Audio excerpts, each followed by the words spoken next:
Assalamualaikum warahmatullahi wabarakatuh. Waalaikumsalam warahmatullahi wabarakatuh. Selamat pagi Bapak Ibu. Selamat pagi. Luar biasa. Oke, kita ulangi lagi Bapak Ibu ya. Sekali lagi. Selamat pagi Bapak Ibu. Selamat pagi. Luar biasa. Baru keren. Baik, dalam beberapa waktu ke depan kita akan membahas tentang bagaimana implementasi budaya positif di sekolah kita. Nah, mungkin Bapak Ibu sebelumnya sudah pernah mendengarkan apa itu budaya positif? Sudah Bu ya? Iya. Apa kira-kira budaya positif itu Bu? Budaya positif itu adalah nilai dan kebiasaan yang ada di sekolah yang berpihak pada anak. Luar biasa. Beri tepuk tangan untuk Bu Dea. Baik, itu tadi penyampaian Bu Dea bahwasanya budaya positif adalah nilai-nilai yang positif yang ada di sekolah. Luar biasa. Mungkin ada yang ingin menambahkan Bapak Ibu, apa itu budaya positif? Nah, bapaknya lagi. Ini kayaknya Pak Bowo sudah memikirkan jawabannya. Silakan Pak Bowo.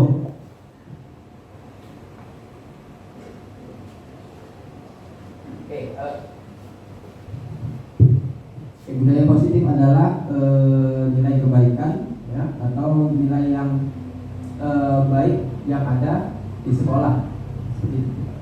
Terima kasih Pak Bowo. Beri tepuk tangan Bapak Ibu untuk Pak Bowo.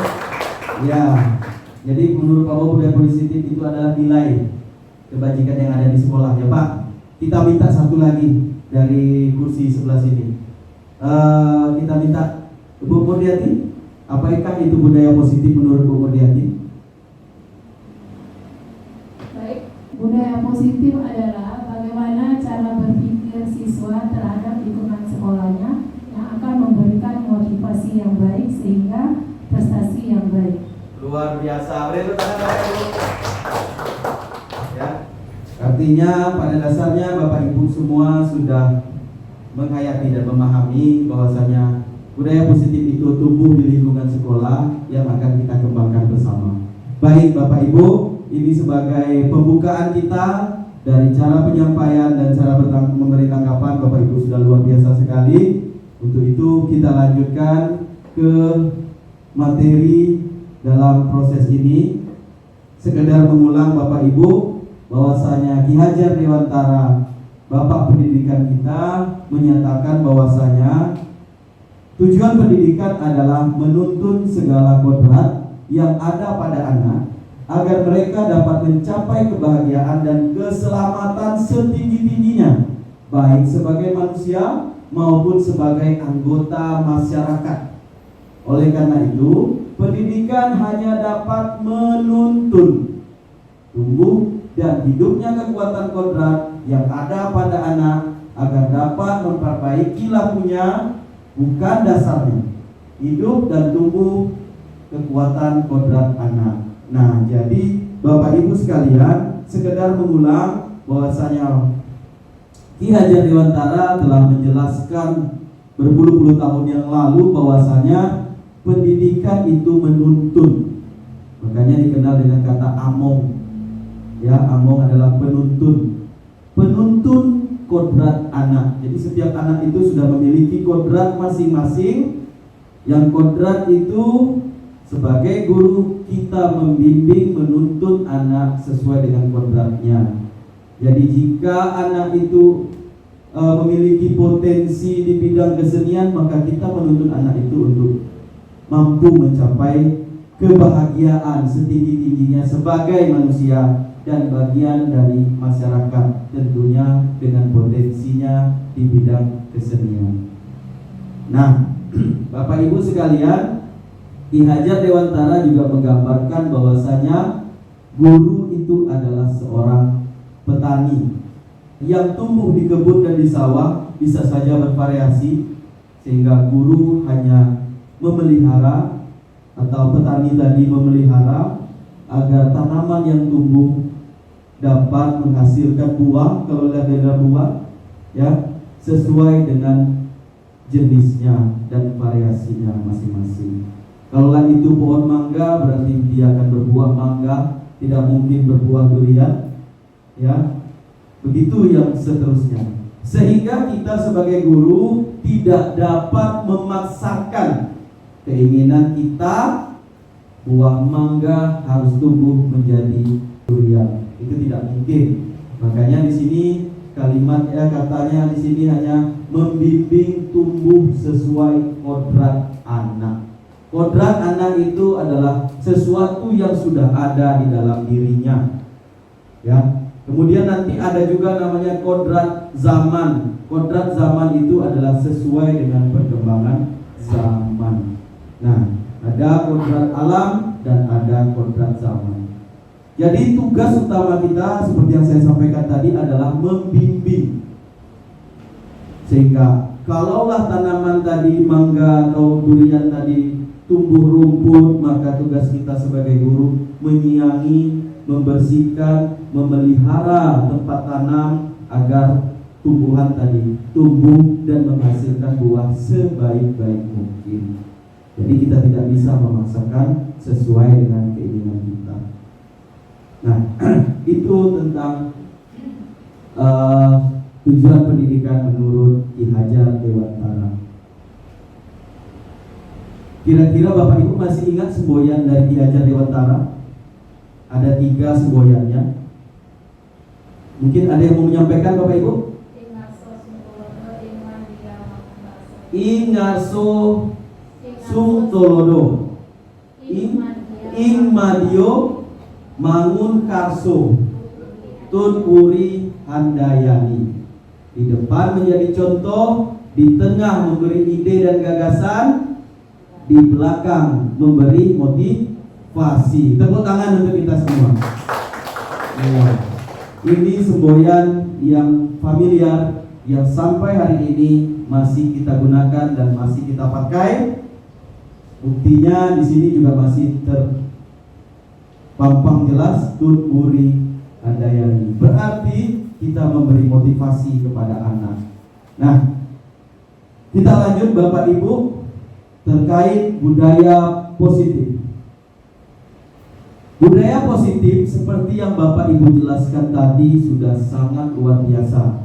Benar semua, ya, bahwasanya budaya positif itu adalah sesuatu nilai yang ada di lingkungan sekolah kita ini yang kita pelihara untuk membina pohon dan tumbuhan tadi, yaitu murid kita agar menjadi pribadi yang kritis, penuh hormat, tanggung jawab sesuai dengan profil pelajar Pancasila.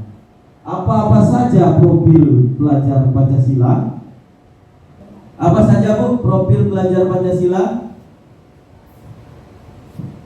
Religius, berakhlak mulia, berkebinekaan global, mandiri, bergotong royong, bernalar kritis. Itu profil pelajar Pancasila. Di lain kesempatan nanti kita akan menyanyikan lagunya supaya kita selalu ingat. Ya, kita ulang sekali lagi Bu. Religius, berakhlak mulia, berkebinekaan global, bergotong royong, mandiri, kreatif, bernalar kritis. Tepuk tangan untuk kita semua. Ini perlu kita ingat kembali karena ini merupakan tanggung jawab, ya, untuk mencapai profil pelajar Pancasila yang kita sebutkan tadi bersama. Baik, konsep-konsep kunci dalam modul budaya positif ini adalah: pertama, perubahan paradigma belajar. Jadi ini yang akan kita bahas ke depan Bu. Kemudian disiplin positif, kebutuhan dasar manusia, motivasi perilaku manusia, posisi kontrol kita sebagai guru dalam restitusi, pembentukan keyakinan kelas, dan tahapan segitiga restitusi dalam penanggulangan kasus. Nah, inilah tahapan kita pada musyawarah kita pada kesempatan kali ini. Baik, masih semangat Bapak Ibu? semangat. Masih semangat Bapak Ibu? Nah, kalau saya contohkan tepuk semangat. Semangat. Ya, kita coba ya Bu ya. Tepuk semangat. Semangat. Tepuknya betul Bu. Semangatnya yang belum. Kita ulang sekali lagi Bu ya. Ya. Mungkin dibimbing Pak Masri mungkin. Langsung dari depan Pak ya. Oke. Tepuk semangat. Semangat. Oke, luar biasa. Tepuk tangan untuk kita semua. Luar biasa pertemuan kita hari ini. Walaupun hari panas, cuaca panas, kita masih tetap bisa fokus untuk mengikuti proses musyawarah kita pada kesempatan ini. Baik, tanpa memperpanjang lagi mukadimah, saya langsung saja masuk ke bagian perubahan paradigma belajar. Nah, Bapak Ibu, pada kesempatan ini pembelajaran dengan paradigma baru merupakan pembelajaran yang dirancang berdasarkan prinsip pembelajaran berdiferensiasi. Nah, pelajaran berdiferensiasi ini sebagai gambaran umum terlebih dahulu adalah pembelajaran yang berpihak kepada anak, ya, sesuai potensi bakat yang mereka miliki. Tugas kita sebagai pembimbing adalah membantu, mengarahkan agar siswa dapat memunculkan kreativitasnya, memunculkan ide kreatifnya, menuangkan potensi dan bakatnya dalam bentuk produk karya dan lain-lain. Jadi tujuan diferensiasi ini sesuai kebutuhan. Anak kita yang belajar di teknik kendaraan ringan, cara mengajar kita dengan anak dari jurusan teknik komputer jaringan berbeda. Apalagi terkait dengan pemanfaatan teknologi IT. Kan gitu ya Pak ya? Nah, inilah yang disebut diferensiasi. Sesuai dengan kebutuhan, siswa dapat mengeluarkan potensi bakatnya dengan bagiannya masing-masing. Itu diferensiasi. Selanjutnya, sehingga siswa dapat belajar sesuai kebutuhan, ya, berdasarkan tahapan perkembangan sesuai teori psikologi modern untuk mewujudkan profil pelajar Pancasila. Apa tadi Bu profil pelajar Pancasila? Religius, berakhlak mulia, berkebinekaan global, gotong royong, mandiri, bernalar kritis. Ya, nah, untuk bisa mengembangkan budaya profil pelajar Pancasila ini tentunya butuh mengembangkan budaya positif. Budaya positif dapat berkembang jika lingkungan sudah aman positif. Makanya sesuatu itu berarti positif, maka hasilnya positif. Betul Pak ya, Bu ya? Tapi tidak bisa kita samakan dengan teori matematikanya Pak. Kalau bisa negatif sama negatif aja kita buat sehingga hasilnya positif. Ini tidak, ini terkait dengan laku dan tingkah anak-anak kita untuk mewujudkan profil pelajar Pancasila. Aman, nyaman agar siswa mampu berpikir, bertindak, mencipta, dan merdeka, mandiri, bertanggung jawab. Merdeka dalam arti ini bukan bebas seluas-luasnya, tapi merdeka di sini adalah bebas menuangkan ide-ide kreatif karena sifatnya positif, maka ide yang dituangkan bersifat positif. Itu Bu ya. Anak kita hobi main bola, Bu Sumarni suruh ikut taekwondo, ya kan nggak bisa. Nah, anak ibu hobi bernyanyi, bapak suruh, ibu suruh lo menjadi atlet dayung, nggak cocok. Jadi disesuaikan dengan keadaan dan potensi sesuai kodrat alam anak. Lanjut. Nah, dalam perubahan paradigma belajar, kita akan mengenal tentang teori kontrol, ya, yaitu guru mengontrol murid, bahwa semua penguatan positif efektif dan sangat bermanfaat. Kritik dan membuat orang merasa bersalah dapat menguatkan karakter. Kemudian orang dewasa memiliki hak untuk memaksa. Ini teori kontrol. Jadi dari teori inilah kita bisa beranjak, kita punya kekuatan, kita punya kemampuan untuk mengendalikan anak didik kita. Selanjutnya, nah, mengubah paradigma stimulus respon ke pendekatan teori kontrol. Pertama, stimulus respon. Realitas kebutuhan kita sama. Sementara dalam teori kontrol, realitas kebutuhan kita berbeda.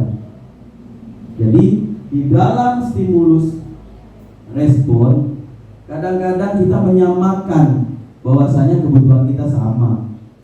Ternyata secara teori kebutuhan kita berbeda, sangat berbeda sekali. Kemudian semua orang melihat hal yang sama, padahal secara teorinya setiap orang memiliki gambaran yang berbeda. Makanya muncul pernyataan bahwasanya bagus menurut orang belum tentu bagus menurut kita. Begitu juga sebaliknya. Selanjutnya, kita mencoba mengubah orang agar berpendapat sama dengan kita. Apakah bisa, Bapak Ibu? Tidak. Maka secara teori kontrol, kita berusaha memahami pandangan orang lain tentang dunia. Ya kan? Jadi orang punya pendapat sendiri, orang punya pemahaman sendiri. Nah, tugas kita adalah memahami keberagaman tersebut. Selanjutnya, perilaku buruk dilihat sebagai suatu kesalahan. Sementara semua perilaku memiliki tujuan. Berikutnya, orang lain bisa mengontrol saya. Apakah benar, Bapak Ibu? Orang lain bisa mengontrol kita? Tidak. Ternyata yang bisa mengendalikan diri kita adalah diri kita sendiri. Ya. Kemudian, saya bisa mengontrol orang lain. Tidak bisa. Secara teori kontrol, Anda tidak bisa mengontrol orang lain. Karena yang pengontrol yang terbaik adalah diri sendiri. Keraskan suaranya ya, Bu ya. Pemaksaan ada pada saat bujukan gagal. Ah, ini yang saya maksud dari dulu. Pemaksaan karena bujukan gagal. Saya minta Bapak Ibu keras sedikit suaranya ya. Ya, ini adalah pemaksaan ya. Nah, sebenarnya yang tepatnya adalah secara teori kontrol, bukan tepatnya dulu ya. Kolaborasi dan konsensus menciptakan pilihan-pilihan baru. Terakhir, model berpikir menang atau kalah. Jadi secara stimulus dalam pikiran itu adalah model pikiran itu kalau tidak menang kalah. Ternyata model pemikiran menang. Karena dari semua pernyataan di atas, maka dapat kita simpulkan bahwasanya setiap ada stimulus dalam respon, kemudian ada teori kontrol. Kita lanjut. Nah, kita masuk kepada tahapan disiplin positif. Kira-kira Bapak Ibu sudah lelah? Belum? Lelah belum? Semangat? Nah, tepuk semangat. Semangat. Alhamdulillahirabbil alamin, masih semangat. Ya, Pak ya. Baik, disiplin positif. Ya. Kira-kira ada yang ingin memberi tanggapan, Pak? Apakah itu disiplin positif? Ibu? Bu Sumarni, silakan, Bu. Baik, disiplin positif ini merupakan suatu penerapan yang ada di dalam diri seseorang atau anak didik, yang mana dapat dikembangkan dalam bentuk karakter anak itu sendiri. Karena disiplin ini merupakan sesuatu hal yang sangat penting untuk menindaklanjuti bagaimana dia bisa nanti melangkah ke masa depan yang akan lebih baik lagi. Terima kasih.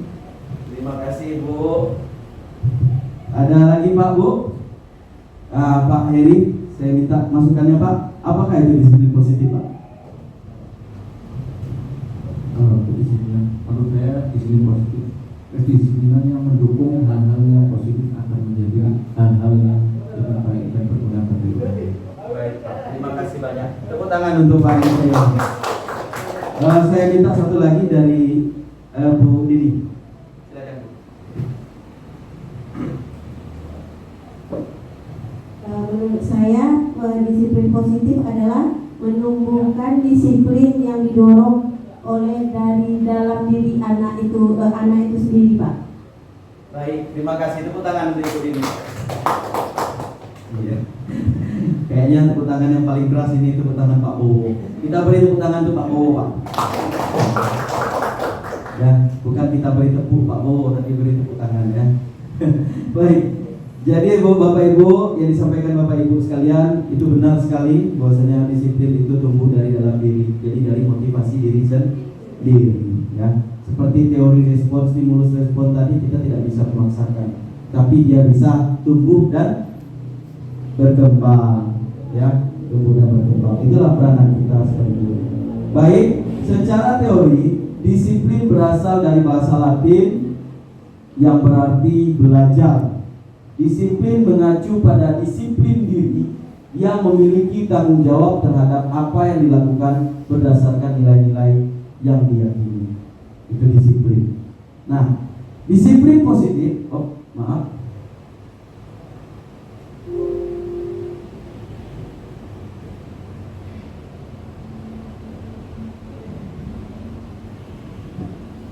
Nah, disiplin positif adalah salah satu penerapan yang bertujuan menumbuhkan kesadaran. Nah, menumbuhkan kesadaran kan berarti kesadaran itu dari dalam ya Bapak Ibu, serta memberdayakan peserta didik tanpa imbalan. Nah, jadi kita sebagai guru menciptakan disiplin positif itu kita menumbuh kembangkan sesuatu kebaikan itu, pembelajaran itu dari dalam diri siswa kita secara ikhlas ya, tanpa penghargaan, tanpa harus diancam ataupun diberi hukuman. Jadi ikhlas kita sebagai guru untuk membimbing murid kita berdisiplin positif dari dalam dirinya masing-masing. Mudah-mudahan Bapak Ibu niat kita, kalau memang ada niat, mudah-mudahan dimudahkan dan dilancarkan dalam prosesnya. Amin. Kita lanjut. Sebagai pendidik itu kita bertujuan adalah menciptakan peserta didik yang memiliki disiplin diri sehingga mereka berperilaku mengacu pada nilai-nilai kebijakan universal dan memiliki motivasi intrinsik dalam perubahan perilaku ke arah yang lebih baik. Nah, nilai-nilai kebijakan universal, kira-kira apa saja nilai kebijakan universal itu? Nilai kebijakan kebersihan, saling menghormati, saling membantu, kejujuran, apalagi Bu, kasih sayang, pas kali kasih sayang, ya pas kali. Inilah nilai-nilai kebijakan universal. Nah, nilai-nilai ini tumbuh dengan sadar, dengan sendirinya dari diri anak kita Bu. Ya tentunya ini didorong, dimotivasi secara eksternal terlebih dahulu, yaitu kita sebagai guru. Nah, ada motivasi dari eksternal dan ada motivasi intrinsik. Nah, harapannya kita sebagai guru dengan ikhlas kita berikan, maka muncullah ya dari dalam diri siswa kita.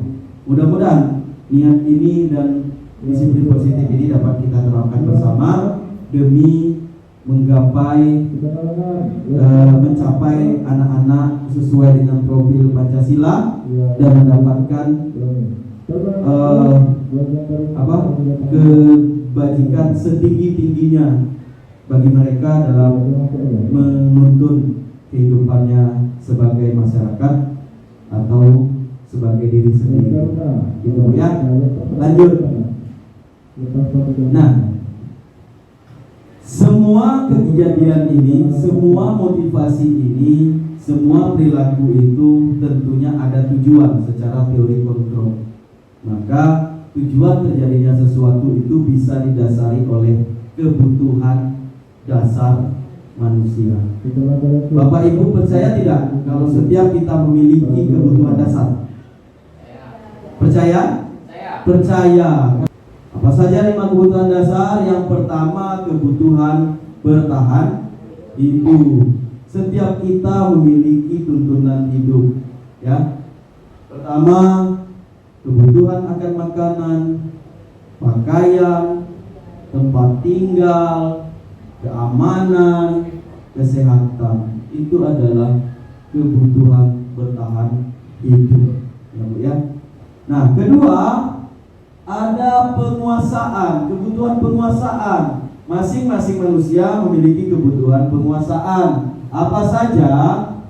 Kita semua memiliki harga diri, keinginan untuk dianggap, memimpin, berkeinginan untuk berprestasi, berkeinginan untuk diakui, berkeinginan untuk didengar. Ini adalah kebutuhan penguasaan. Jadi setiap kita ingin dihargai, ingin dihormati, ingin berprestasi, ingin didengar, ini merupakan kebutuhan penguasaan. Selanjutnya, adanya kebutuhan kasih sayang dan rasa diterima. Nah, masing-masing kita memiliki keinginan untuk diterima dalam kelompok. Perasaan kita sedikit agak lain kalau kita dijauhi oleh kelompok. Kemudian kita ingin dipedulikan, kita ingin diperhatikan, kemudian bisa bekerja sama, kemudian menjadi bagian dari kelompok. Inilah kebutuhan kasih sayang dan diterima. Yang keempat, ada kebutuhan kebebasan. Masing-masing kita juga tidak ingin dikekang. Kita memiliki privasi, kata kita, keleluasaan dan kebebasan diri sendiri. Ya, di antaranya adalah untuk mandiri, memilih pilihan, mencoba hal baru, mampu mengendalikan arah diri mau kemana. Kan gitu Bapak Ibu ya. Kadang-kadang di antara kita ada yang memaksakan adik mungkin atau anak mungkin, kamu tamat ini harus sekolah kedokteran, sementara anak kita tidak ingin jadi dokter. Sering terjadi seperti itu. Nah, ini sebenarnya kebutuhan dasar si anak tadi. Dia ingin mandiri dan untuk ingin mengendalikan diri sendiri. Saya punya masa depan sendiri, kenapa harus diatur, gitu kan? Itu dia kebutuhan kebebasan. Terakhir ada kebutuhan kesenangan. Ya, kita tidak mungkin sekolah mengajar melulu, tidak ada refreshing, ya Bu, maka kita butuh kesenangan. Kesenangan apa saja? Kita dapat bermain, humor, antusiasme, tertawa, dan lain-lain. Ini adalah kebutuhan kesenangan. Dan semua kebutuhan ini ada pada diri setiap manusia. Maka kita tidak bisa memaksakan kehendak kita pada orang lain. Seperti yang telah disebutkan sebelumnya, bahwasanya orang lain bisa mengontrol saya secara teori, hanya saya yang bisa mengontrol diri saya sendiri. Begitu juga saya bisa mengontrol orang lain. Ya, ternyata Anda tidak bisa mengontrol orang lain. Kita tidak bisa mengontrol orang lain. Nah, jadi inilah tadi terkait dengan kebutuhan dasar manusia. Mungkin sebelum saya lanjutkan ada yang ingin ditanyakan Bu, atau memberi tanggapan, saya persilahkan. Tidak? Kalau tidak, dengan melihat suasana yang kurang kondusif ini, ya, saya ada sebuah ice breaking dulu. Bukan es krim ya Bu Sumarni, Bu Mardiati, itu es breaking. Ya, saya minta semuanya untuk berdiri. Kita ikuti gerakan yang ada di layar. Saya berharap ini maksimal ya Pak. Betul-betul kita goyang ya Pak. Ini adalah kebutuhan dasar kita, yaitu tadi apa Bu? Kesenangan. Luar biasa. Tepuk tangan dulu untuk kita. Ya, mumpung belum belajar, hari Senin besok Bapak Ibu kita tak bisa lagi kayak gini. Oke, kita masuk ke ice breaking-nya. Semua kita berjoget.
Oke, duduk Bapak Ibu ya.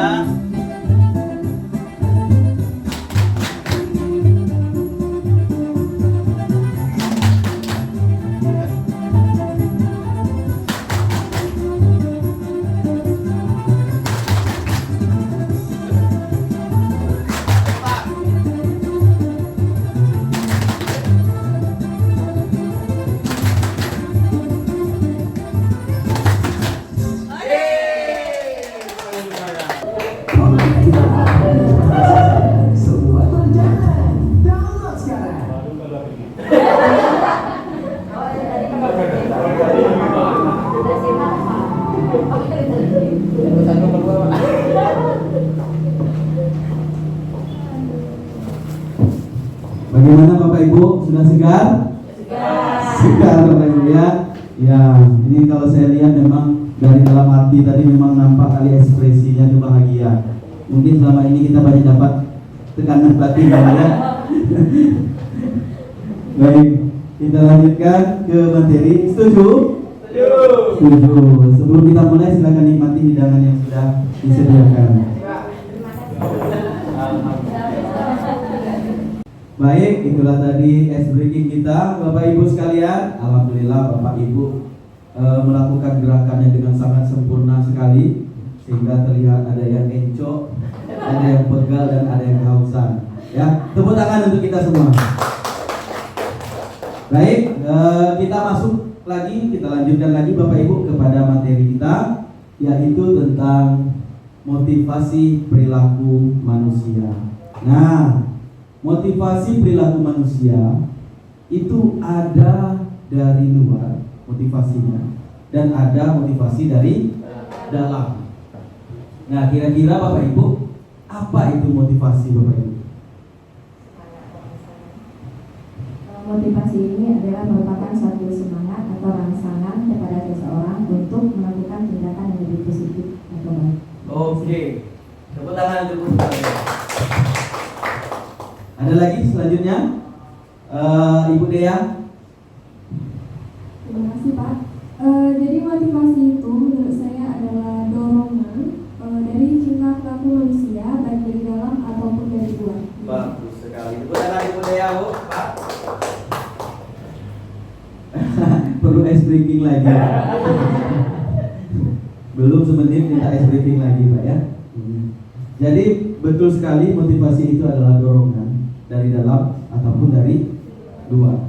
Kata Bu Sumadi tadi rangsangan ya, rangsangan dan dorongan baik dari dalam ataupun luar. Nah, jadi kita sama-sama memahami bahwasanya motivasi itu ada dari eksternal dan internal.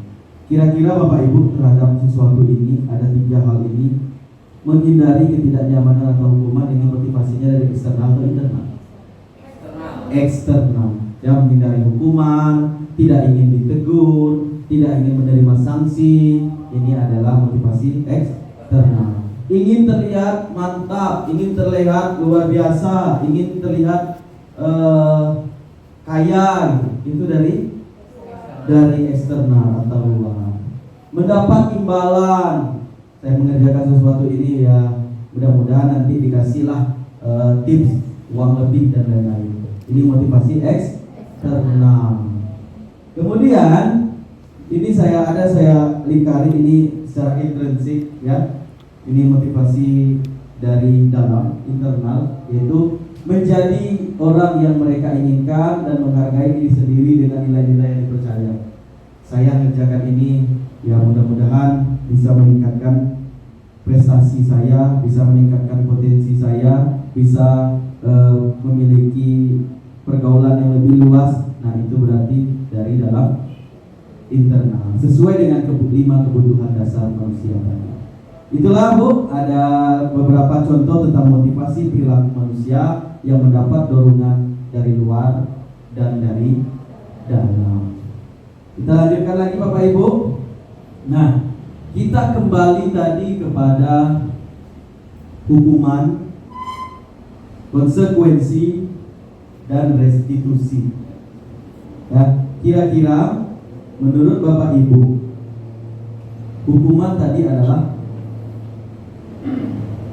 suatu ganjaran, sanksi yang diberikan oleh seseorang kepada orang lain yang dianggap bersalah, maka dia disebut hukuman. Nah, apa itu hukuman? Jadi hukuman itu adalah sesuatu yang tidak terencana, tiba-tiba saja terjadi. Kamu tidak masuk hari ini push up 30, ya. Kamu tidak apa ini lari keliling lapangan tanpa ada komitmen bersama, datang begitu saja, ya.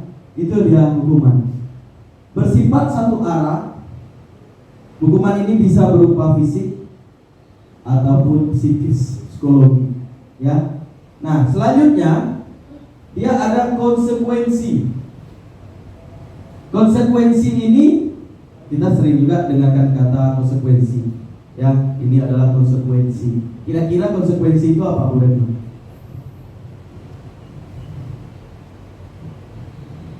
Terima kasih Pak. Kalau menurut saya konsekuensi itu adalah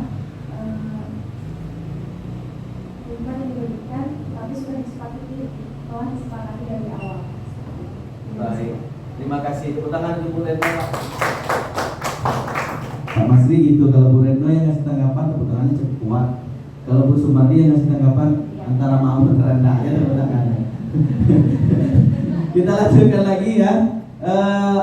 Betul sekali yang disampaikan oleh Bu Retno, bahwasanya konsekuensi itu adalah hukuman. Tapi sebelum hukuman itu dijatuhkan, ia sudah disepakati terlebih dahulu. Jika melanggar peraturan, maka dia akan menerima konsekuensi. Sehingga konsekuensi itu adalah terencana, disepakati sesuai peraturan. Murid tetap dibuat tidak nyaman, ya, karena jika tidak maka, jika iya maka, tetap juga ada jika tidak, ada dorongan. Jadi konsekuensi ini dorongan juga, ya. Murid dibuat tidak nyaman, sikap guru selalu memonitor murid. Nah, dilihatlah oleh guru, ini apa nih? Oke, ingat ini trigger. Nah, apa pelanggarannya? Nah, apa konsekuensinya? Ya silakan push up jadinya. Jadi masih merasa tidak nyaman. Berbeda hal dengan restitusi. Nah, dalam mereka mengajar ini kita lebih diarahkan untuk melakukan restitusi. Kira-kira ada yang sudah mendengar kata restitusi, Bapak Ibu? Belum? Oke, apa itu restitusi Bu Astri? Terima kasih Bapak. Restitusi merupakan sebuah pilihan untuk menguatkan seseorang yang sifatnya positif dalam waktu yang jangka panjang. Baik. Terima kasih Bu Astri. Mungkin ada tanggapan lagi Bu Silvi? Apa itu restitusi Bu Silvi? Restitusi itu adalah solusi ketika seorang anak itu terjatuhnya atau dia melakukan sebuah kesalahan, maka dia diberikan hukuman, tetapi hukuman tersebut bersifat positif agar dia tidak mengulangi hal yang sama. Baik, terima kasih. Tepuk tangan untuk Bu Silvi. Iya, jadi restitusi itu adalah proses menciptakan keadaan, ya, bagi siswa untuk menyadari bahwasanya sesuatu yang dilakukannya itu salah dan mencari solusi untuk menyelesaikan masalah yang dia hadapi. Itulah restitusi. Nah, kemudian restitusi ini adalah melibatkan kolaborasi antara yang bermasalah dengan pihak yang membimbing. Misalnya kalau kita guru dan murid atau teman dan teman. Jadi ada kolaborasi kita dalam menyelesaikan sebuah permasalahan. Itu restitusi, itu hukuman, itu konsekuensi. Nah, untuk lebih jelasnya kita lihat dalam bentuk bagan seperti ini. Bapak Ibu, hukuman ini dalam bloknya, di dalam kolomnya, ini merupakan identitas gagal. Kalau ini masih kita terapkan. Mengapa? Karena hukuman itu semata-mata menyakitkan yang menyakitkan yang harus terjadi, ya, harus dialami oleh yang melakukan pelanggaran. Kemudian murid anak akan tersakiti dengan adanya hukuman ini, ya. Kemudian korban seakan-akan mendapatkan keadilan terhadap apa yang mereka sudah kerjakan, tapi sebenarnya hukuman ini akan melekat, ya, menjadi dalam ingatan siswa. Jadi 10 tahun, anggaplah sekarang 10 tahun yang akan datang, ya, hari ini adalah 10 tahun yang akan datang. Datanglah murid ibu, anggaplah murid Bu Murdiati, jumpalah dengan guru. Bapak Bapak kerja di mana? Saya kerja di Universitas Kataluga. Bapak ingat Pak sama Ibu Murdiati? Ingat? Masih mengajari taruna Bu Murdiati Pak? Masih. Saya dulu Pak pernah Bu Murdiati suruh saya keliling lapangan 30 kali sampai akhirnya saya pingsan. Nah, jadi hukuman itu menjadi sesuatu yang melekat dalam benak anak didik kita, sehingga hukuman ini identitasnya cenderung gagal. Inilah yang perlahan-lahan dalam budaya positif kita alihkan ke sesuatu yang lebih bersifat positif. Nah, di sini ada identitas sukses, ya. Disinilah yang disebut disiplin.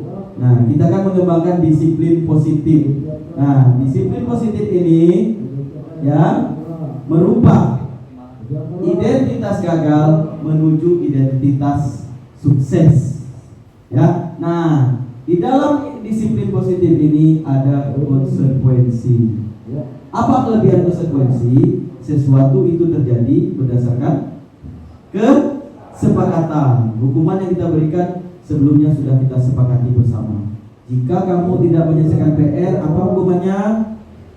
Siap Bu, besok lari keliling lapangan 10 kali. Nah, ini sudah komitmen. Maka jika yang bersangkutan melanggar, maka dia akan mendapatkan konsekuensi dari apa yang sudah dia kerjakan. Nah, konsekuensi ini dia bersifat netral, ya, karena sudah sama-sama disepakati. Tetapi sebelah pihak tidak bisa melakukan pembelaan diri terhadap kondisi yang terjadi, maka dia bersifat netral. Berbeda halnya dengan restitusi. Restitusi tadi adalah siswa diberikan pilihan. Jadi ketika dia melakukan sebuah kesalahan, apa kira-kira solusi atas kesalahan yang dia buat, maka dia sendirilah yang menentukan. Contoh, jika seorang anak di dalam kelas mungkin ejek-ejekan sehingga satu orang anak menangis, maka jika dilakukan restitusi terhadap seorang anak yang membuat temannya menangis tadi, maka dia sendirilah yang menentukan apa solusinya. Solusinya tentu bersifat positif. Apa bisa jadi dia menjumpai yang bersangkutan, meminta maaf, membujuk, merayu, mereka sendiri yang mencari solusinya. Sehingga kita sebagai guru hanya memberikan gagasan dan masukan untuk perbaikan yang bersangkutan. Ya, sehingga dia akan bersifat positif. Itu dia ya. Ini tentang perubahan identitas siswa gagal menuju identitas sukses. Mana yang ideal antara konsekuensi dan restitusi? Pada saat ini restitusi adalah sesuatu yang paling ideal untuk diterapkan di sekolah. Begitu ya. Nah, ini di dalam bimbingan konseling memang itu nanti akan menjadi solusi utama kita dalam menghadapi kendala kasus dan permasalahan yang sesuai. Nah, untuk lebih jelasnya nanti saya akan putarkan video terkait apa itu restitusi hukuman dan bagaimana mengendalikan atau membimbing siswa memecahkan sebuah permasalahan. Selanjutnya, identitas gagal hukuman, ya, murid akan belajar menyembunyikan kesalahan. Kamu tadi makan di luar? Enggak, Pak. Kenapa? Karena muncul rasa takut. Takut kenapa, Bu? Hukuman, betul sekali. Ya, sementara konsekuensi murid belajar positifnya, murid belajar untuk taat terhadap peraturan yang sudah dibuat. Sementara pada restitusi, murid belajar memecahkan permasalahan. Nah, kira-kira mana yang lebih bagus? Restitusi, luar biasa. Karena kalau konsekuensi, dia betul belajar, tapi belajar terhadap sebuah aturan, taat terhadap aturan. Ya, kalau berkendara wajib pakai helm, ya kan? Itu peraturan. Ya, konsekuensinya jika melanggar, dia akan kena tilang. Ya, maka dia belajar taat aturan. Tetapi dalam restitusi, dia belajar menyelesaikan permasalahan. Jadi tingkatannya lebih tinggi, ya, dari identitas gagal menuju identitas sukses. Selanjutnya Bapak Ibu, saya lanjutkan. Nah, itu tentang gambaran hukuman, konsekuensi, dan restitusi. Kira-kira Bapak Ibu dari beberapa kasus yang ditawarkan di depan ini ada 6 kasus. Kira-kira ini hukuman atau konsekuensi atau restitusi? Pertama, mencatat 100 kali di dalam buku kalimat saya tidak akan terlambat lagi karena terlambat ke sekolah. Konsekuensi. Jadi jawaban pertama Bapak Ibu, konsekuensi ya. Konsekuensi. Lari mengelilingi lapangan basket 2 kali karena terlambat hadir. Hukuman. Mantap. Kemudian membersihkan coretan yang dibuatnya di meja tulis. Konsekuensi. Murid diminta untuk push up 15 kali karena tidak menggunakan masker di sekolah. Hukuman. Menggantikan kertas tugas teman yang telah dicoret-coret. Konsekuensi. Berjemur di lapangan basket pukul 12 siang karena mengobrol dengan teman. Hukuman. Ya, itu jawaban dari kita semua. Untuk lebih jelasnya apakah iya atau tidak, kita buka kunci jawabannya. Ya, ternyata bagian pertama itu adalah konsekuensi. Mengapa dia konsekuensi? Karena ada kata saya terlambat karena terlambat ke sekolah. Ya, ini adalah konsekuensi. Hukuman adalah lari mengelilingi lapangan basket 2 kali karena terlambat hadir di sekolah. Ya, karena belum ada kesepakatan di dalamnya. Membersihkan coretan yang dibuat di meja tulis, ada konsekuensi. Murid diminta push up karena tidak menggunakan masker di sekolah. Ya, ini adalah hukuman. Menggantikan kertas tugas teman yang telah dicoret-coret, ini adalah konsekuensi. Dan berjemur di lapangan basket pukul 12 siang karena mengobrol dengan teman. Ini adalah hukuman. Nah, itulah hukuman, konsekuensi dan restitusi. Nah, nanti restitusi akan kita kupas lebih lanjut lagi Bapak Ibu. Tapi selanjutnya saya akan memberikan gambaran tentang materi kita sebagai guru dalam 5 posisi kontrol kita dalam membimbing anak didik kita dan membimbing anak kita juga di rumah. Pertama, ada posisi penghukum. Kedua, pembuat rasa tidak nyaman. Ketiga, sebagai teman. Keempat, sebagai pemantau. Kelima, sebagai manajer. Nah, apa guru sebagai pemberi hukuman? Guru sebagai pemberi hukuman. Apa guru sebagai pembuat bersalah? Bagaimana guru yang menjadi sebagai teman atau pemantau dan manajer? Kita saksikan melalui tayangan video berikut ini.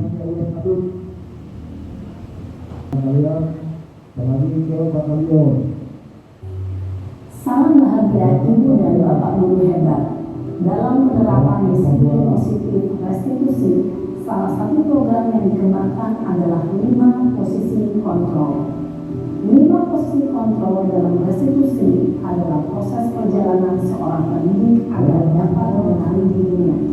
Pada video kali ini, kita akan membahas tentang 5 posisi kontrol yang dikembangkan oleh gaya dosen dan contoh penerapannya.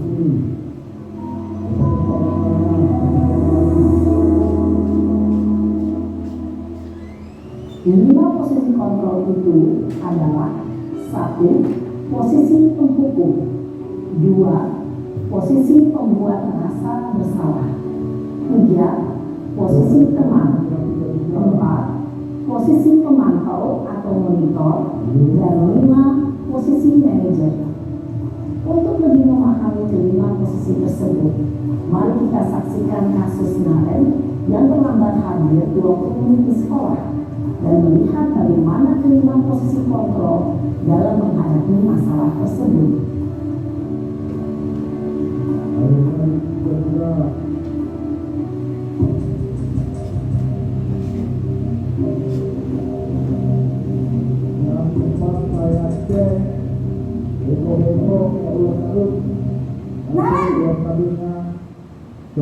Sini kamu.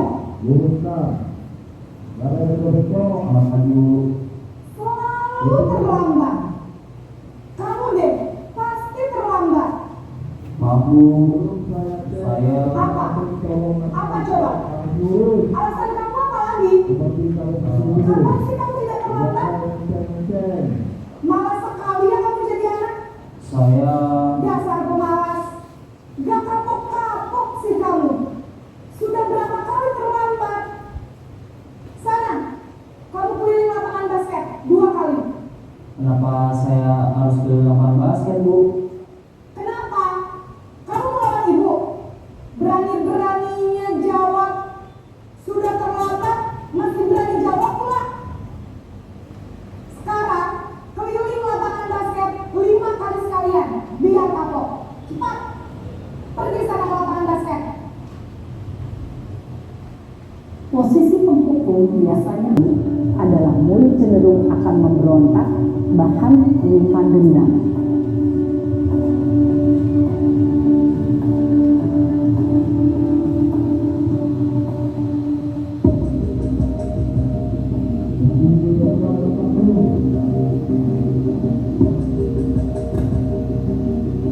Naren, kamu kenapa terlambat lagi, nak?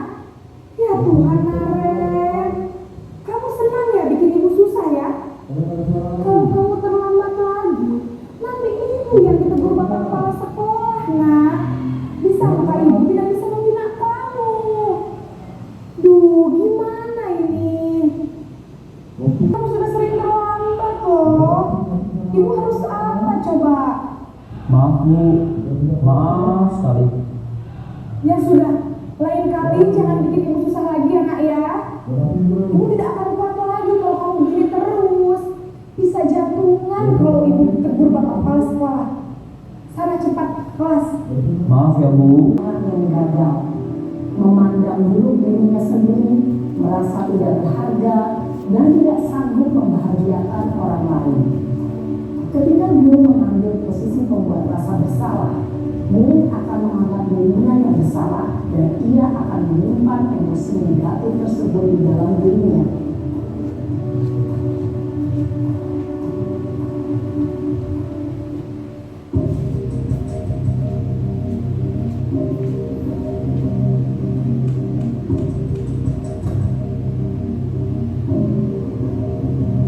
Naren,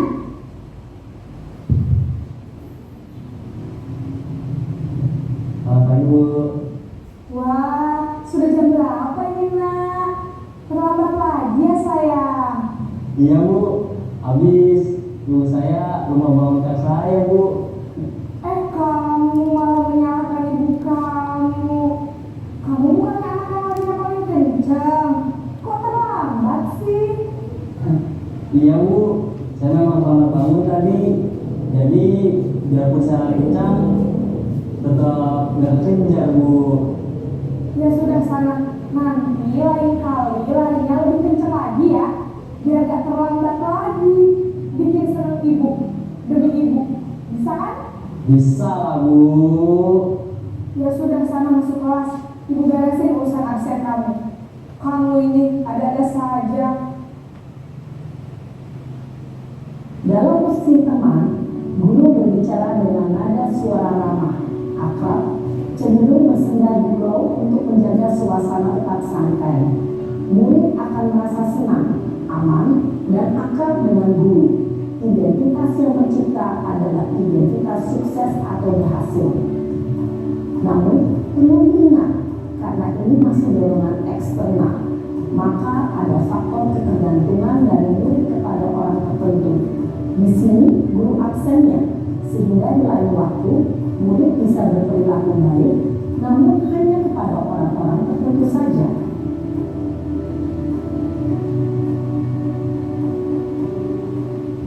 Nantinya cara dikenal bukan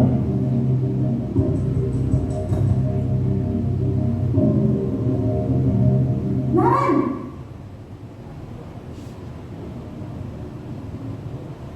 Selamat pagi Bu. Naren, apa peraturan sekolah kita tentang jam berapa kita harus masuk sekolah? Kita harus di sekolah jam 7 Bu. Iya betul, sekarang sudah jam 7.20. Naren sudah tahu konsekuensinya jika terlambat hadir. Paham Bu, saya harus tinggal kelas pas jam istirahat selama 20 menit. Iya benar, konsekuensinya demikian. Jadi nanti jam 9.30 pas istirahat, kamu harus tinggal di kelas, kerjakan tugas tambahan untuk ketertinggalan kamu, ya? Baik Bu. Posisi pemantau mengandalkan penghitungan atau data untuk mengontrol murid. Guru mengarahkan murid berdasarkan peraturan dan konsekuensi. Seorang pemantau menunjukkan bahasa tubuh dan ekspresi wajah yang datar dan cenderung formal.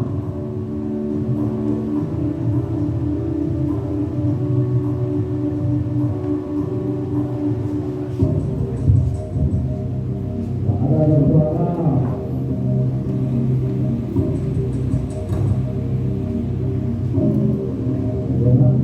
Naren,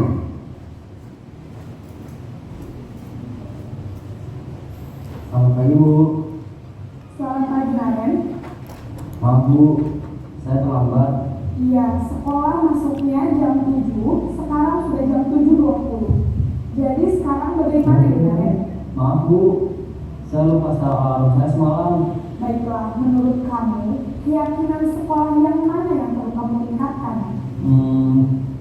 Menghargai diri sendiri dan orang lain mungkin ya Bu. Setuju.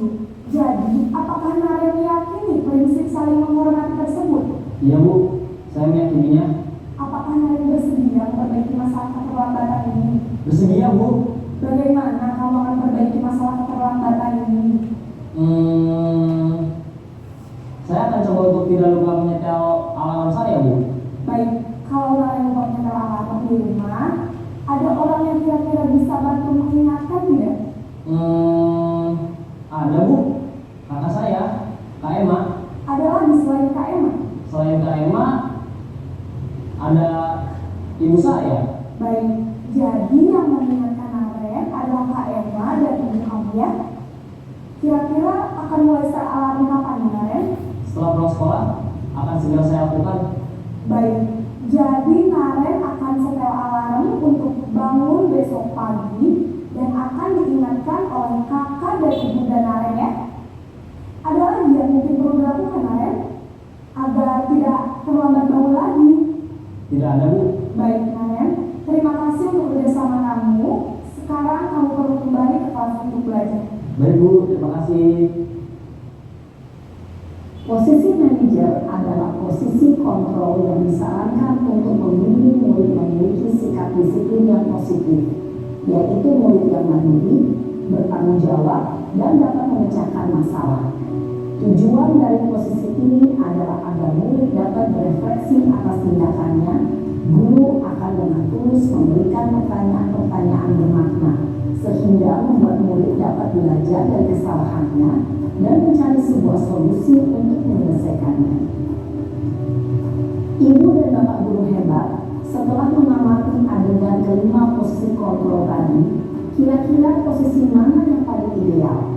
Posisi mana yang dapat menunjang motivasi murid sebenarnya? Ya, tentu posisi manajer. Posisi ini memang posisi ideal yang ingin dituju setiap pendidik. Pada posisi inilah, guru dapat menerapkan disiplin positif yang berpihak pada murid, yang memerdekakan murid. Perjalanan seorang pendidik tentunya tidak mudah untuk sampai pada posisi seorang manajer.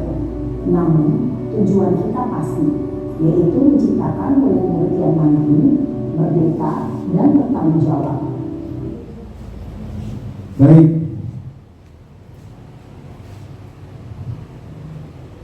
Baik, Bapak Ibu sekalian, kita sudah melihat tayangan tadi. Kira-kira posisi manakah, posisi kontrol manakah yang paling ideal? Bagian mana Bapak Ibu? Bagian mana Bapak Ibu? Manajer. Ya, bagian manajer ini kita membimbing siswa untuk memecahkan sebuah permasalahan yang dia hadapi sendiri. Artinya siswa kita belajar dari sebuah masalah yang dia hadapi. Kemudian memang posisi ini tidak mudah untuk kita lakukan, namun kembali ke tujuan kita tadi, bahwasanya kita perlahan-lahan akan berusaha membimbing siswa menjadi pribadi yang disiplin positif, memiliki dorongan untuk menjadi lebih baik dari dalam dirinya sendiri.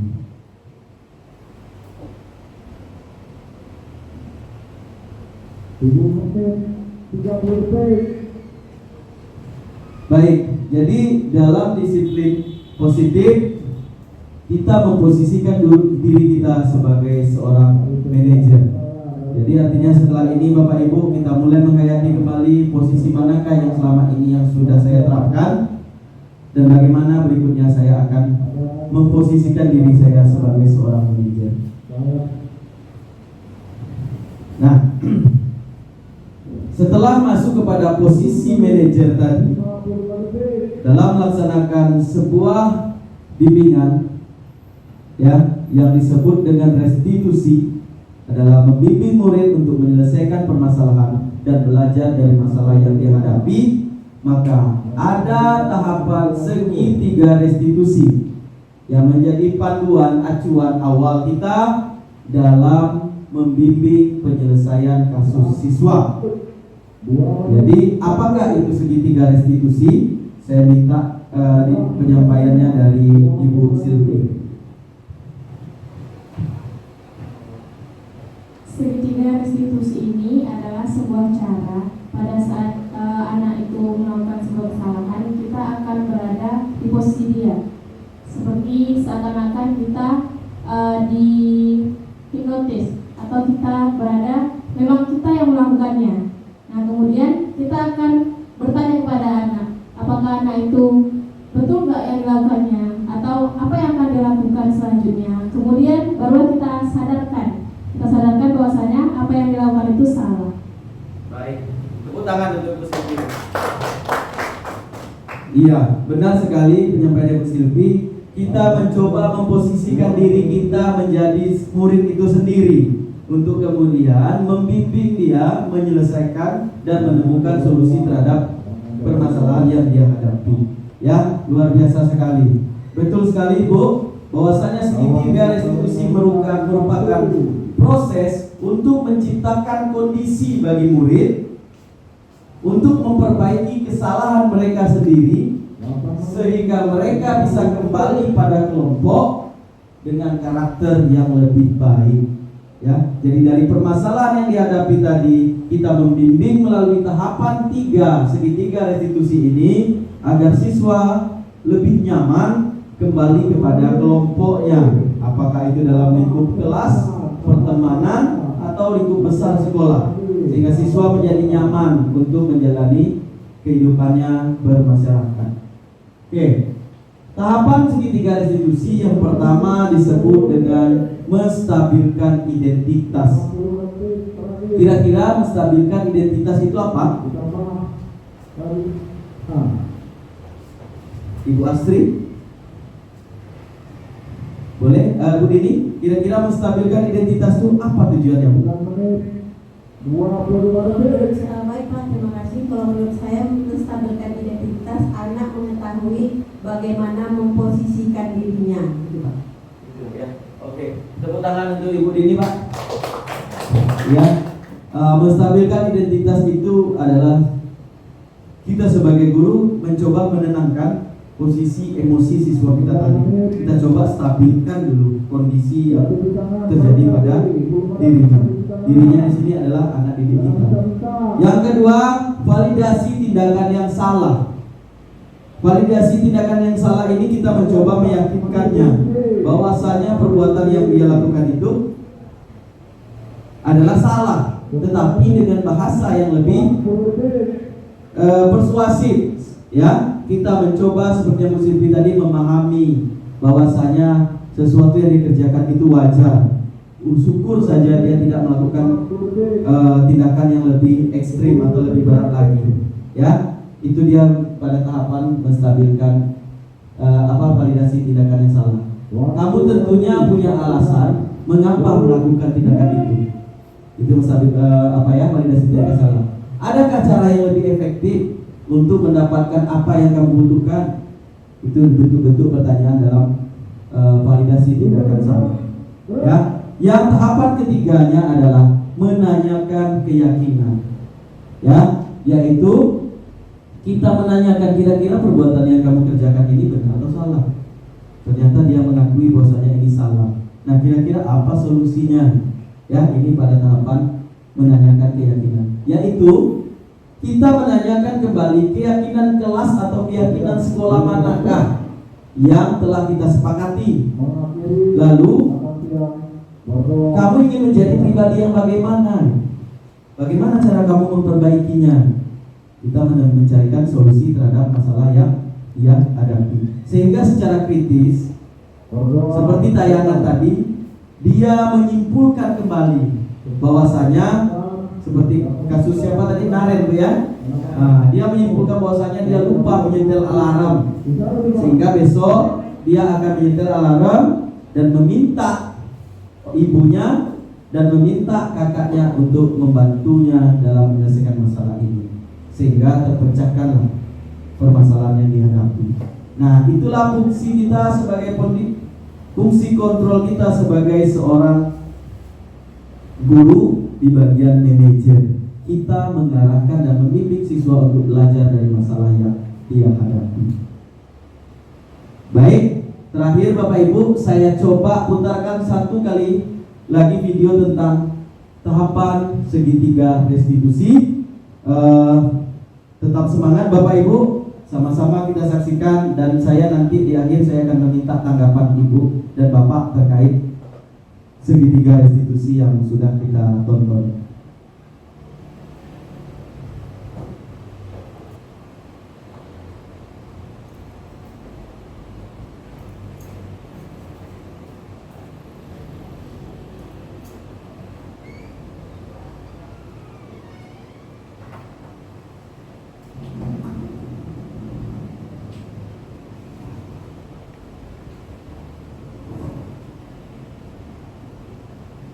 Siang Sarah. Siang Pak. Sudah lama nggak ketemu Sarah? Kenapa hari ini ada di sini? Kesel Pak, kesel banget. Masa aku dikatain tukang fitnah Pak? Ya aku marah lah. Aku baru dikatain Eka di depan kelas. Kesel banget. Oh begitu. Ya pasti kamu marah dan kesal. Bapak juga akan marah apabila ada yang menuduh Bapak seperti itu. Kemudian pada saat itu kamu mau melakukan apa? Ya saya langsung ngatain Eka lah Pak. Kesel banget. Saya bentak-bentak dia depan teman-teman lain. Oh begitu. Pasti kamu melakukan seperti itu karena suatu alasan tertentu kan? Iyalah, masa saya diam saja Pak? Ya saya bela diri lah. Masa saya dituduh tukang fitnah? Ya wajar lah. Mempertahankan harga diri itu sesuatu yang penting buat kamu. Untuk kamu tidak bertindak untuk kegagalan, hanya menggunakan bentak. Iya Pak. Untung saya masih bersabar dan hanya membentak saja. Sudah gemes padahal. Saya pasti bela diri lah. Ya pasti ya. Tapi kamu memilih untuk tetap bertahan dan bersabar. Kamu memilih untuk tidak berbuat lebih parah lagi. Iya.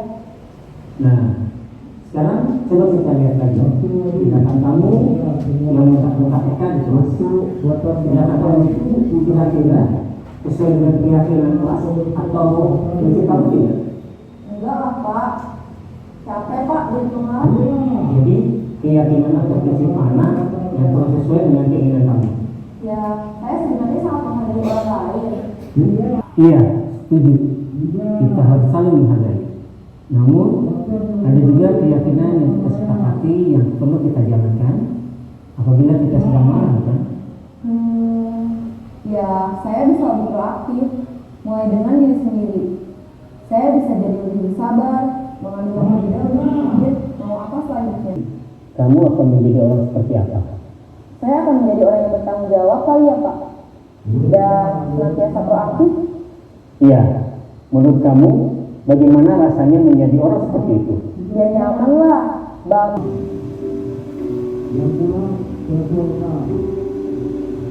Ibu dan Bapak gurunya. Baik Bapak Ibu, itulah tadi gambaran bagaimana mengendalikan siswa melalui tahapan segitiga restitusi. Ya, mungkin pelan-pelan kita akan mulai memahami kembali terkait bagaimana mengendalikan siswa ini. Tapi dari intinya bahwasanya segitiga restitusi memberikan gambaran kepada kita tentang 3 tahapan dalam pembinaan siswa. Pertama, menstabilkan identitasnya, kemudian memvalidasi tindakan yang salah, dan yang terakhir adalah meminta keyakinannya, ya, keyakinan apa yang mereka lakukan. Ini tahapan dari segitiga restitusi. Oke, itulah rangkaian kegiatan kita Bapak Ibu. Tapi sebelum kita simpulkan, masih ada satu ice breaking lagi yang akan kita laksanakan agar kegiatan kita ini dapat kita akhiri dengan semangat. Semangat? Semangat. Ya, oke. Tepuk semangat. Semangat. Semangat. Oke, kita kasih ice breaking sekali lagi. Oke, 1, 2, 3.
tentang bagaimana mengembangkan budaya positif di sekolah. Di dalam budaya positif tadi kita sudah melihat apa saja Bapak Ibu? Disiplin positif. Apalagi?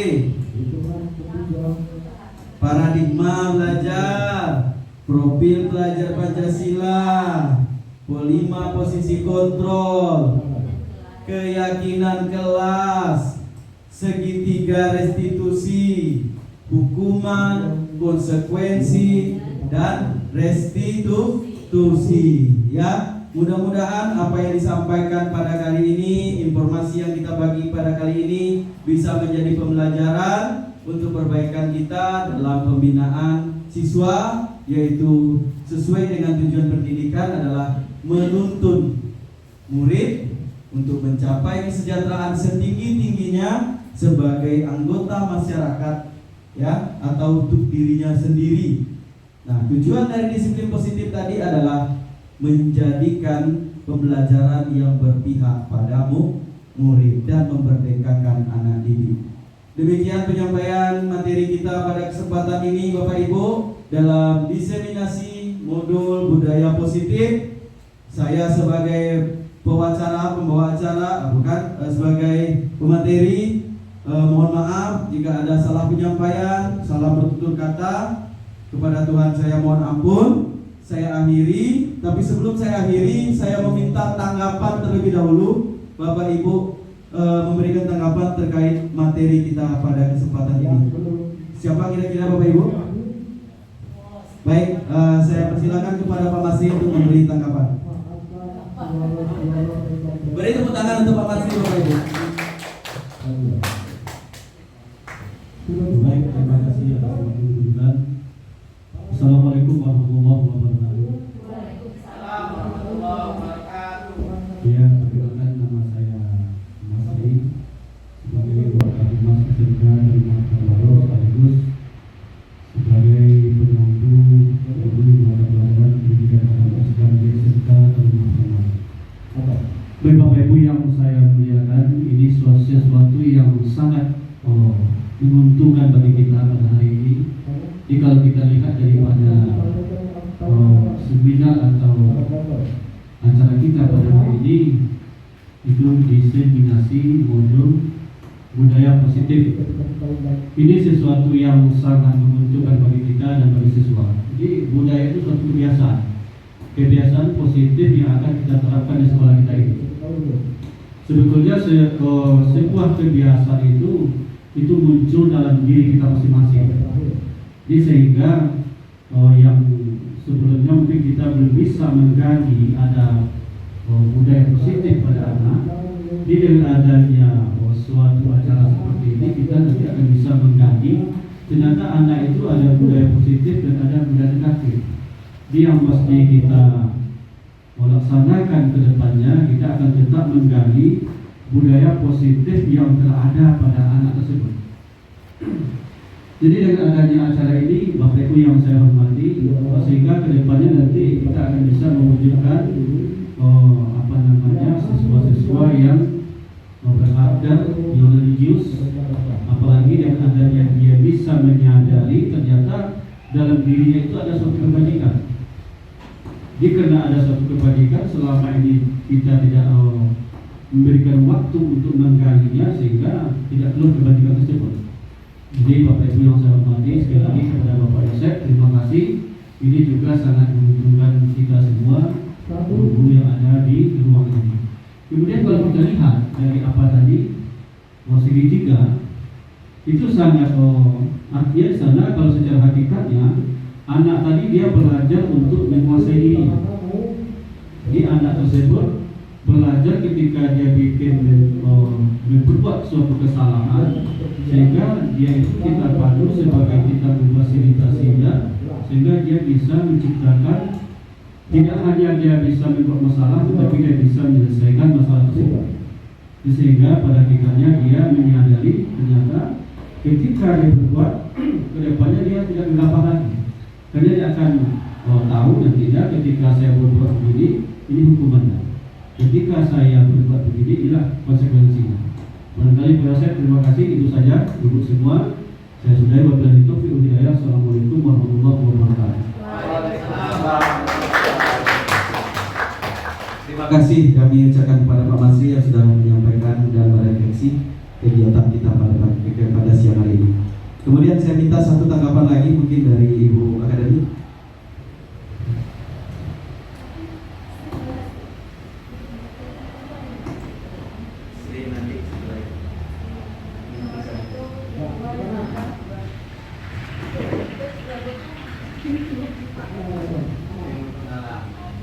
Assalamualaikum warahmatullahi wabarakatuh.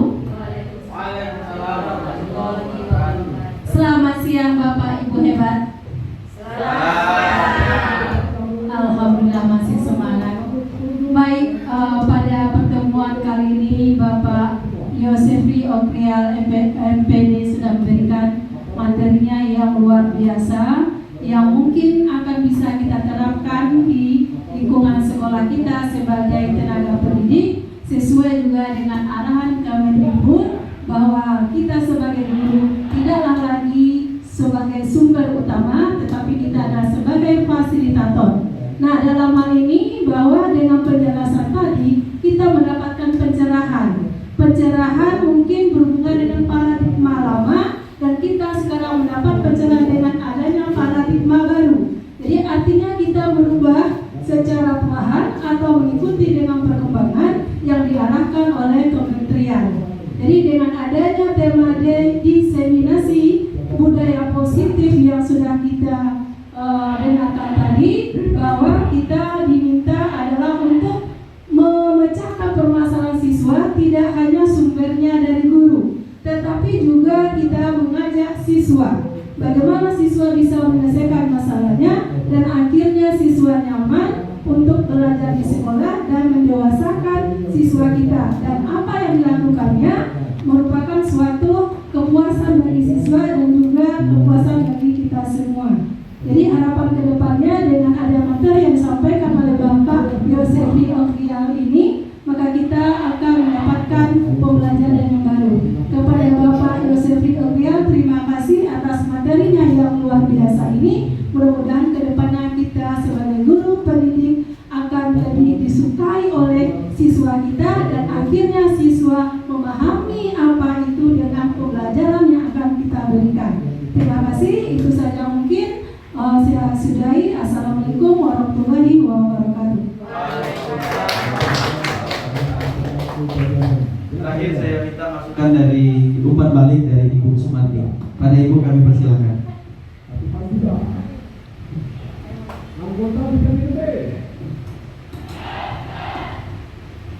Assalamualaikum warahmatullahi wabarakatuh. Waalaikumsalam. Dengan adanya seminar yang kita ikuti oleh Bapak Yosefri Okrial MPD, yaitu diseminasi budaya positif. Nah, di sini kita bisa belajar yang selama ini kita sebagai guru kita mungkin terlalu monoton terhadap sikap tingkah laku atau perbuatan atau hukuman yang kita berikan kepada siswa, karena memang dibentuk seperti itu karakter di sekolah kita di SMK Taruna. Nah, di sini kita akan mencoba, harus mencoba untuk merubah semua yang mana dapat berkembang, yaitu supaya menjadi budaya positif, yang mana budaya ini adalah kebiasaan yang harus kita lakukan sehingga nanti si anak didik juga akan terbiasa, dan juga dia beranggapan nanti bahwa hukuman yang diberikan oleh pendidik atau guru itu adalah merupakan suatu hal yang sudah biasa, sehingga mereka tidak ada merasa dendam terhadap apa yang sudah diberikan oleh guru atau dalam hukuman apapun. Nah, dengan adanya hukuman atau budaya positif yang sudah dikembangkan atau diberikan materi oleh Pak Yosef ini, mudah-mudahan dapat kita terapkan, dan juga terima kasih atas ilmunya Pak Yosef. Semoga Pak Yosef nanti menjadi guru penggerak di sekolah-sekolah, menjadi tutor di sekolah manapun, dan kami mendoakan semoga Pak Yosef sukses selalu. Amin. Terima kasih.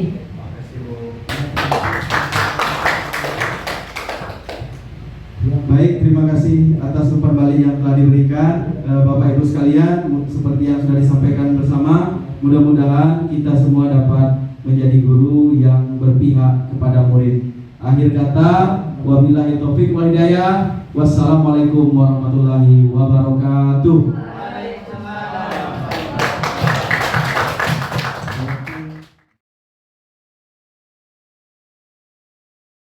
Selamat pagi anak-anak.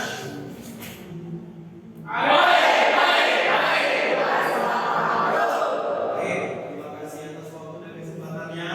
Pada kesempatan pagi ini Bapak akan menjelaskan dan mengajak kalian untuk membuat sebuah keyakinan kelas. Ya, minggu lalu kita sudah membahas tentang kegiatan kita pada hari ini. Nah, anak-anak Bapak sekalian, apakah kita pernah mendengarkan keyakinan kelas sebelumnya? Pernah ya? Apa itu keyakinan kelas? Baik, ya Bapak akan menerangkan lebih jelas.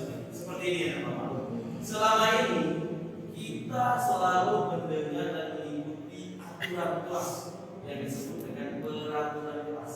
Ya, peraturan kelas itu kira-kira kita yang membuat, wali kelas yang membuat, guru yang membuat, siapa yang membuat? Tidak ya, yang membuat adalah sebelah pihak, biasanya wali kelas. Nah, disitulah perbedaannya dengan keyakinan kelas.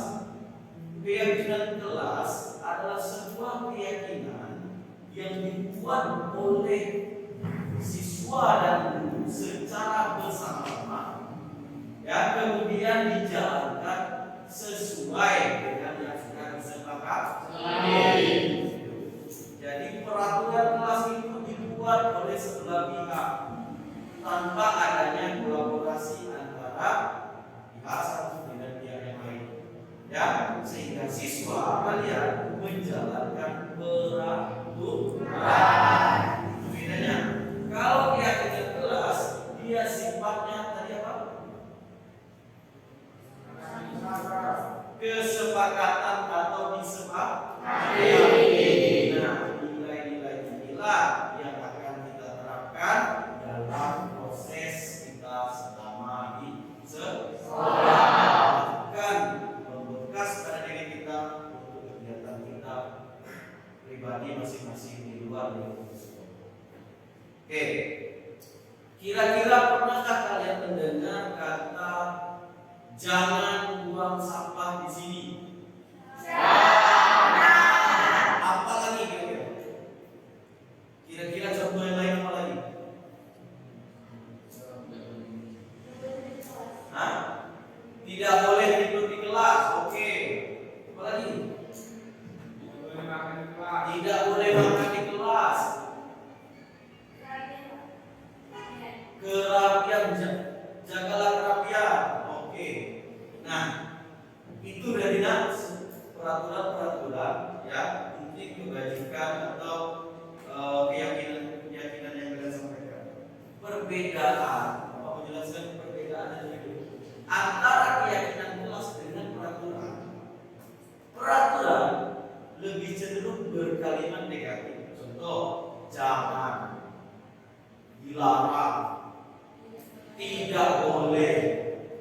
Nah, ya, sedangkan keyakinan kelas sifatnya positif. Contoh, jangan membuang sampah sembarangan. Kalimat positifnya apa? Buanglah sampah pada tempatnya. Seperti itu. Ya, dilarang mencontek.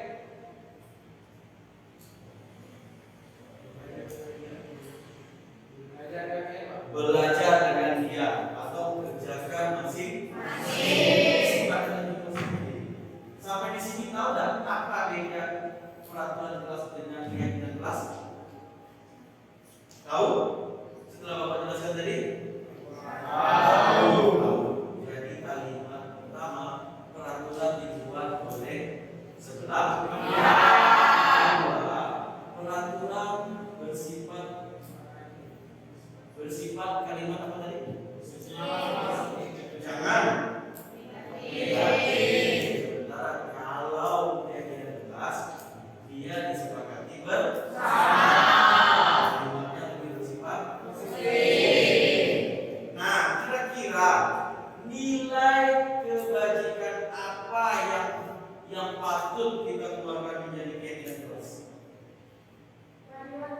keadilan, bagus, kejujuran, tanggung jawab, toleransi, berkomitmen, keamanan, ada lagi, disiplin, rajin, kesabaran. Nah, Bapak yakin Bapak sini paham dengan apa nilai kebajikan. Sekali lagi, nilai kebajikan itu sesuatu yang ada di dalam diri yang bisa kita terapkan. Nah, baik anak Bapak, kalimat keyakinan kelas bersifat positif. Bagus. Nah, pada kesempatan ini, kata ini adalah pertemuan kita pertama. Ya, Bapak akan membagikan kertas. Lalu nanti silakan tulis, ya, keyakinan kelas apa yang akan kalian ungkapkan. Lalu secara pribadi masing-masing tempelkan posisinya separuh saja, ya, tempel ini, ya. Apa separuh? Karena di bawah nanti kita akan membuat komitmen dalam bentuk tanda tangan. Ini nanti akan kita foto sebagai bukti kalian sudah menyepakati keyakinan kelas. Kita foto, cetak besar-besar, ini bukti bahwasanya kita sudah membuat keyakinan kelas. Sampai di sini paham?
Baik anak Bapak, kita sudah menulis komitmen kita terkait kebajikan kelas atau keyakinan kelas yang akan kita laksanakan bersama.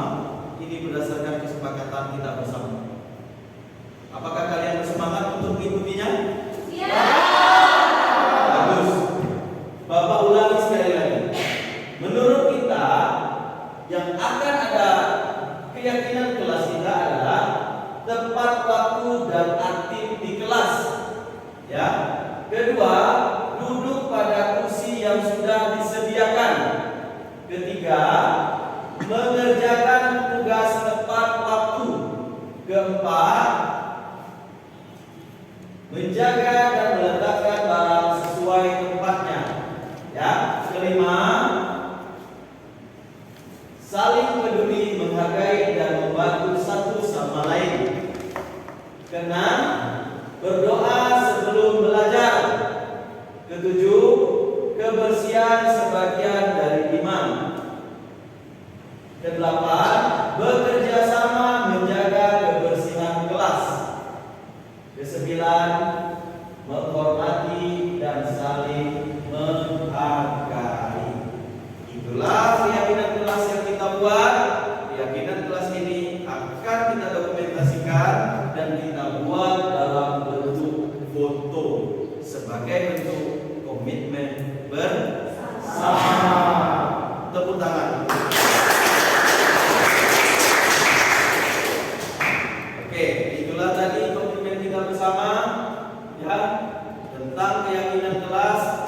sehingga kedepannya akan sama-sama kita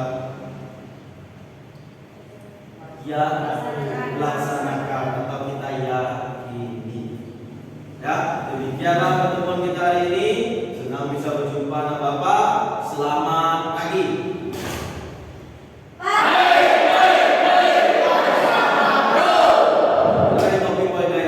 Wassalamualaikum warahmatullahi wabarakatuh.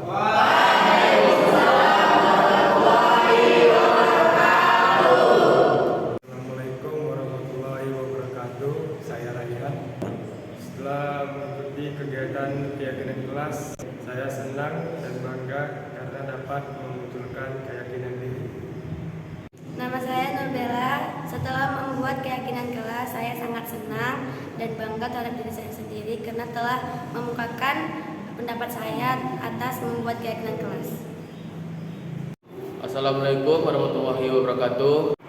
Nama saya Hamdani. Setelah membuat keyakinan kelas, saya merasa senang telah bisa bekerjasama dengan teman-teman sekalian dalam membuat sebuah keyakinan bersama. Nama saya Rida. Setelah mengikuti kegiatan ini, saya sangat senang karena bisa meluangkan ide dan gagasan saya. Terima kasih.